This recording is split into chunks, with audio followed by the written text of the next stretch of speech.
ചൗചൗ കൃഷിയിൽ 100 മേനി വിളയിച്ച് ഒരു കുടുംബം. മൂപ്പേനാട് പഞ്ചായത്ത് വട്ടച്ചോലയിലെ കച്ചറയിൽ രാജുവിന്റെ കുടുംബമാണ് 40 ഏക്കറിൽ ചൗചൗ വിളയിച്ചെടുത്തത്. 7 വർഷം മുൻപ് ചെറിയ തോതിൽ തുടങ്ങിയ കൃഷിയാണ് 40 ഏക്കറിൽ വ്യാപിച്ചു കിടക്കുന്നത്. പാട്ടത്തിനടുത്തായിരുന്നു ആദ്യത്തെ കൃഷി. കേരളത്തിനകത്തും പുറത്തും കായ്കൾ കയറ്റി അയക്കുന്നുണ്ട്. പുറം നാടുകളിൽ ചൗചൗവിന് ആവശ്യക്കാർ ഏറെയാണെന്ന് രാജു പറയുന്നു.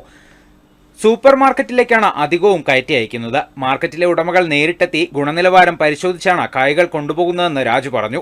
രാജുവിന് പുറമെ ഭാര്യ ബിന്ദുവിന്റെയും PG വിദ്യാർത്ഥികളായ മക്കൾ റിതിൻ എന്നിവരുടെയും പൂർണ്ണ പിന്തുണയും രാജുവിനൊപ്പമുണ്ട്.